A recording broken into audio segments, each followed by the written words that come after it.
pingüinos reyesitos, espero que les guste este nuevo libro. Este libro se llama Terremotos y volcanes para los más curiosos, escrito por Fernando Simonetti y Gabriela Baby. Ilustraciones de Javier Basile. Editorial Zigzag. Capítulo 1. Preguntas sobre el interior de la Tierra. ¿Qué está pasando? Cuando se produce un terremoto, el suelo se mueve, las rutas se parten, los puentes se desploman, los edificios se sacuden y algunos, incluso, se caen a pedazos. Cuando hay un tsunami, el mar se enfurece y las olas destrozan las playas e incluso algunas poblaciones costeras. Cuando un volcán entra en erupción, su lava destruye todo lo que encuentra a su paso y las cenizas forman una nube tan espesa que puede cubrir el cielo durante varios días. ¿De dónde viene toda esta furia terrestre? ¿Qué hay debajo del piso de casa? La superficie de la Tierra, que es parte del planeta que habitamos, es una capa muy dura sobre la que se despliegan los más variados y raros paisajes, montañas, volcanes, llanuras, mares, ríos. Pero, ¿qué hay debajo de esa corteza terrestre? Imagina que te subes a una supernave talado y empiezas a perforar la corteza. Al principio solo ves piedras y más piedras. A lo largo de decenas de kilómetros se extiende esta cáscara del planeta, formada por diferentes minerales, como granito, basalto, aluminio y cicatos. Mientras desciendes, sientes más y más calor hasta que, de repente, el taladro casi no hace ruido. ¿Qué ocurre? Has llegado al manto, donde la temperatura va de 500 grados a 4500 grados. A esta profundidad, aproximadamente entre 100 y 3000 kilómetros, el calor es tan intenso que las piedras se funden y forman una sustancia viscosa llamada magma. El magma no está quieto, sus materiales se desplazan hacia un lado y hacia otro formando corrientes que se mueven muy lentamente, aunque a la nave le cuesta avanzar. ¡Acelera! Falta muy poco para llegar a un lugar muy interesante. ¿Qué hay en el centro de la Tierra? ¡Atención! Estás llegando al núcleo terrestre, la última etapa del viaje. La temperatura allí puede superar los 6700 grados, algo más que los 40 que marca el termómetro, un día de calor abrasador. Ahora es casi todo hierro y níquel, que debido a la altísima temperatura se encuentra en estado líquido. Si sigues viajando en dirección al centro, llegarás a un lugar que ya no puedes perforar con tu nave. ¿Qué hay allí? Se trata del núcleo interno, un bloque metálico sólido y duro por efecto del peso que soporta. Imagínate, el núcleo interno soporta el peso del núcleo externo, del manto y finalmente de la corteza. Está súper comprimido. Si tienes ganas de seguir paseando, prueba a dar una vuelta. Necesitas viajar 7500 kilómetros para realizar la vuelta completa. ¿Por qué está caliente el centro de la Tierra? En el comienzo de la historia, hace unos 4000 millones de años, había una nube de polvo y gas muy caliente flotando en el espacio. El centro de esta nube contenía una gran cantidad de materia que debido a su alta temperatura se encendió y formó nuestro Sol. Por efecto de la gravedad, los pedazos de materia caliente que orbitan alrededor del Sol empezaron a juntarse entre sí, uno por aquí, otro más allá, y formaron los planetas. Uno de ellos es la Tierra. Este es el origen de nuestro sistema solar. En la Tierra, luego de muchos millones de años, la corteza externa se hizo sólida y el planeta se fue enfriando. Por el interior conservó y aún conserva parte del calor original. ¿Cómo se sabe cuánto mide la Tierra? En tu imaginario viaje desde la corteza hasta el centro has recorrido 6200 kilómetros. ¡Muchísimos! Este número no se midió con una regla, ni se conoce desde la semana pasada, sino gracias a los cálculos que se hicieron hace unos 2200 años. ¿Cómo? Cuentan que Eratóstenes, un matemático griego que además era poeta, astrónomo y atleta, observó y midió la sombra que producía por una vara al mediodía, en la ciudad de Alejandría, y luego hizo lo mismo en otra ciudad cercana, Siena. Luego midió la distancia entre las dos ciudades y poniendo en práctica sus conocimientos sobre geometría, obtuvo de manera muy precisa la medida del perímetro de la Tierra, es decir, la longitud de una vuelta completa al planeta. ¡Bravo, Eratóstenes! Eratóstenes no dio la medida en kilómetros o en millas, sino en estadios, que es la unidad de medida que usaban los griegos en la antigüedad. Dijo que el perímetro de la Tierra era de 252.000 estadios. Cada estadio equivalía a 157 metros y medio, es decir, unos 39.690 kilómetros, un valor muy cercano al que se conoce en la actualidad. Después, como era un apasionado de los números, hizo algunas cuentas más y sacó la distancia al centro del planeta. Y así pudo saber que desde la superficie hasta el centro hay 40.100 estadios, es decir, unos 6.300 kilómetros. Erró por muy poquito, sin usar computadora ni satélites. ¿Qué tal? Algunos escritores imaginaron locos viajes al centro de la Tierra en algunos curiosos y raros personajes se metían bajo las capas terrestres. En Viaje al centro de la Tierra, una novela del escritor francés Julio Verne, un grupo de expedicionarios se introduce por un volcán y adentro encuentra un mar subterráneo donde había monstruosas criaturas. La novela causó miedo, asombro y muchas preguntas, porque en la época en que se publicó aún no se sabía cómo estaba formada la Tierra. Edgar Rice Burroughs, que también es el autor de Tarzán, escribió una serie de historias sobre Pellucidar. Según el autor, nuestro planeta era una cáscara hueca, dentro de la cual existía Pellucidar, un mundo iluminado por un diminuto sol interior. Allí vivía una raza de hombres que batallaba contra animales del tamaño de los dinosaurios.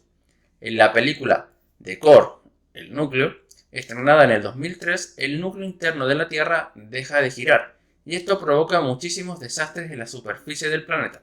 Los científicos suponen que el fin de la vida está cerca, y para evitarlo, mandan un grupo de destacados geofísicos hacia el centro de la Tierra, con el propósito de poner nuevamente en movimiento el núcleo de la Tierra. ¡Qué imaginación! ¿La Tierra es un rompecabezas? La corteza terrestre no es una capa continua, homogénea y lisa, como podría ser la cáscara de una sandía. Tiene partes sólidas, que son los continentes e islas, y partes líquidas, que son los océanos, los mares y los lagos. Si miras un planisferio, verás que todas esas partes forman un rompecabezas o puzzle.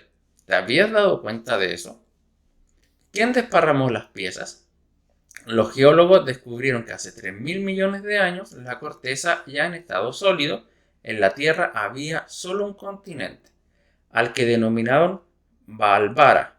La presión y el movimiento del manto hicieron que Baalbara se partiera en pedazos, a los que los geólogos llamaron placas tectónicas. Estas placas comenzaron a deslizarse muy lentamente sobre el manto, como si emprendieran un viaje de miles de millones de años. Durante el traslado, algunas placas se unieron entre sí y surgió otro gran bloque continental llamado Pangea. Pangea existió hace 300 millones de años. Fue el último supercontinente, que más tarde, hace 200 millones de años, se partió en 14 grandes partes. Estas 14 placas se desplazaron durante muchos millones de años, llevadas por las corrientes del manto, hasta que se acomodaron y adquirieron la forma que conocemos en la actualidad. Pero no creas que todos estos reacomodamientos ya terminaron. Muy por el contrario, las placas aún siguen en movimiento. Inquietante, ¿no crees? ¿Hacia dónde se desplazan los continentes? En el centro del océano Atlántico, sumergida en el fondo del mar, hay una gran cordillera. Pocos mapas la muestran, pero ahí está, bajo mucha agua salada. En realidad, esta cordillera es una gran fisura en la superficie terrestre que se conecta con el interior de la Tierra.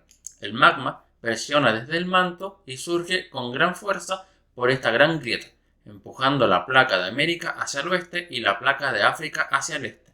Por el otro lado, por el oeste, América se topa con otras placas, que se llama placa de Nazca y placa del Pacífico. ¿Y qué ocurre cuando una placa choca con otra? Sencillísimo. Una placa se sumerge hacia el manto y la otra se eleva. De este modo, surge una cadena montañosa. Eso sí, por más que te sientes con paciencia a ver la montaña, no notarás el crecimiento. El proceso ocurre en millones de años, un tiempo demasiado largo para una persona. ¿A qué velocidad se mueven los continentes? América se separa de África y de Europa unos pocos centímetros por año, a la velocidad con la que crecen las uñas de tus manos. Pero la placa de Nazca, en el medio del Océano Pacífico, se mueve a la velocidad con la que crecen tus cabellos.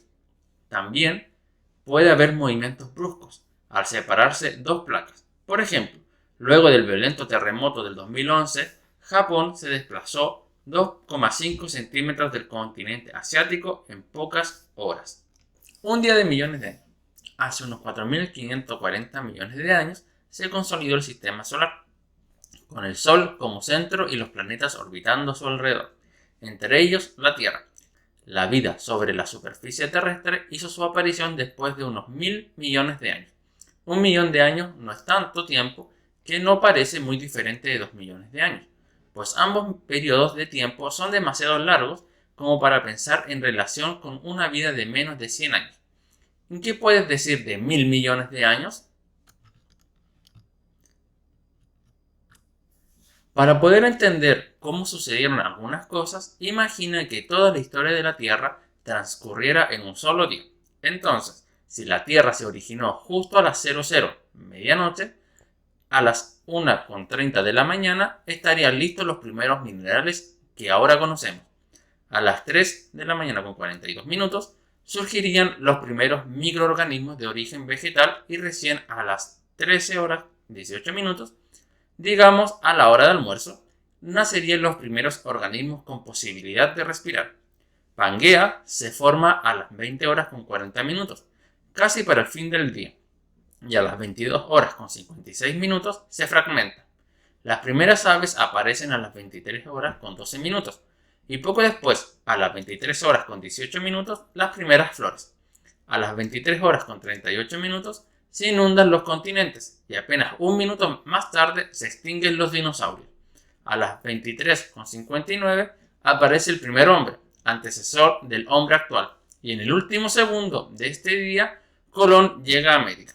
La historia de la humanidad es apenas unos pocos segundos comparada con el largo día que dura la historia del planeta Tierra. Datos curiosos. ¡Qué imaginación! En Europa medieval, hace más o menos 1.000 años, los estudios estaban convencidos que la Tierra era plana y estaba rodeada por un océano tormentoso. Algunos llegaron a afirmar que la Tierra la sostenía 4 elefantes gigantes que se erguían sobre una tortuga monstruosa. ¿Vamos a la playa? ¿Cómo será el planeta en el futuro? Los científicos aseguran que en 250 millones de años todos los continentes se unirán nuevamente en un único gran supercontinente, rodeado de un inmenso océano. ¿Te imaginas cómo serán los viajes al mar? ¿Qué pozo? El proyecto COLA tenía la misión de perforar la corteza terrestre. Para llevarlo a cabo, diseñaron un taladro inmenso. Se necesitaba todo un edificio para guardarlo y un plan de excavación. El pozo comenzó a hacerse en 1970 en la península Kola, al norte de Rusia. En 1979 alcanzaron los 9.583 metros y 4 años después los 12.000 metros. En 1989 llegaron a los 12.261 metros, pero tuvieron que detenerse debido a las altas temperaturas de 180 grados Celsius, aunque marcaron un récord de profundidad. No lograron pasar de la corteza terrestre. Clic. La primera fotografía del planeta, visto desde el espacio, se tomó el 24 de octubre de 1946. Científicos norteamericanos montaron una cámara en la punta de un misil que trepó a la altura de 105 kilómetros. Aunque era granulosa y en blanco y negro, esas fotos causaron sensación. ¿Qué hace el núcleo de la Tierra cuando se enfría? Se cubre con un manto.